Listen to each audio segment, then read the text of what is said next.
L'idée du livre sur le parler groisillon est venue de Yannick Offray, l'éditeur de Groix Éditions. Après qu'il ait publié l'année dernière un livre sur le parler des îles du golfe du Morbihan qui a été fait par Jean Bulot. Certains groisillons lui ont fait part du désir de voir un livre du même genre édité à Groix. Donc il a cherché son entourage qui pouvait faire un ouvrage comme celui-là. Et en fait, ce qui est étrange, c'est que cette idée, après l'apparition du livre de Jean Bulot, a parlé aussi à Mazev, qui a commencé un livre de son côté. Oui, donc moi j'ai eu la même idée de livre que j'ai proposé à Yannick, et puis il m'a dit qu'il y avait déjà un projet en cours sur ce sujet. Donc je lui ai dit bah écoutez tant pis, mais j'aimerais bien rentrer en contact avec l'auteur ou l'autrice. Il m'a dit bah écoute, on va faire mieux que ça, vous allez carrément collaborer. Si tu es d'accord. Ah bah, j'ai dit oui bien sûr, et puis il me dit donc la personne à qui j'ai demandé de travailler là-dessus c'est Marie-Lou. On se connaît un petit peu.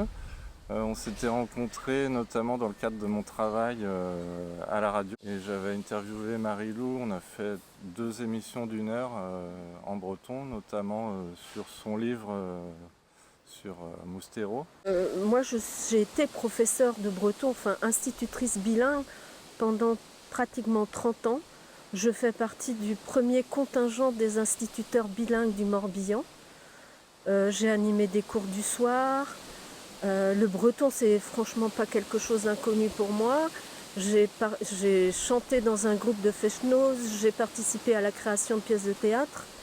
Et alors, contrairement à Mazev, je ne me suis pas intéressée foncièrement au breton de Groix. J'ai appris le breton par l'intermédiaire de tas de gens qui sont connus dans le pays vantais. Je suis plutôt une autodidacte. J'ai appris avec les gens. Breton, je l'ai appris à Port-Louis, il y a de ça une bonne quinzaine d'années maintenant. Je l'ai appris notamment grâce à Momo Johanneau qui donne toujours des cours à Port-Louis.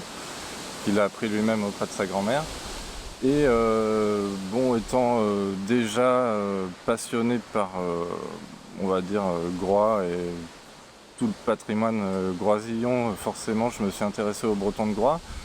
Et donc j'ai eu l'occasion de rencontrer José Caloc, avec qui j'ai appris pas mal de choses. J'ai participé aussi avec Momo et puis et Benoît Allaire de Loc Michelic au lancement des cours de breton suite à l'avenue d'Elmar Ternès en 2019. Et donc on avait demandé à José et Jolport de participer à ces cours pour avoir vraiment le breton de Groix, quoi. Donc on a appris beaucoup de choses avec eux. Et donc sur vraiment le breton de Groix, et puis aussi forcément sur les expressions du parler groisillon, c'est-à-dire les mots, les expressions. Celles qu'on a pu mettre dans le livre. Voilà. Quand Yannick Offray m'a demandé de travailler là-dessus, je ne lui ai pas donné une réponse franche, je ne savais pas si j'y serais arrivée. Et en fait, j'ai fouillé dans mes souvenirs. J'ai aussi regardé dans un livre qui est important, même si à l'époque il ne paraissait pas, c'est celui de Angivon, qui avait collecté en 2013 les derniers mots qu'il pouvait entendre lui dans sa famille et ailleurs.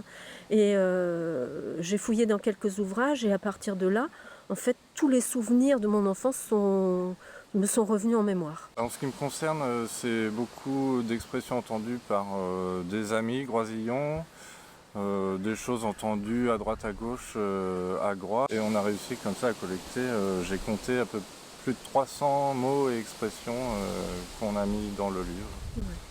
Bon, c'est pas tout à fait exhaustif, hein, ça on en est conscient, mais le résultat est déjà assez parlant puisque les gens ont l'air de s'y retrouver et de retrouver des expressions qu'ils ont aussi entendues ou dites. Nono avait déjà participé à l'ouvrage de Jean Bulot sur le parler des îles du Golfe.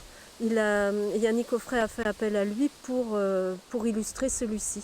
Et il l'a fait volontiers et ça donne une touche humoristique et vivante à l'ouvrage. Je crois qu'il y a une phrase que tu as mise à la fin du livre et qui est importante, c'est que ce petit patrimoine oral qu'on pourrait croire anodin ou sans intérêt, en fait, est intéressant pour la mémoire de tous.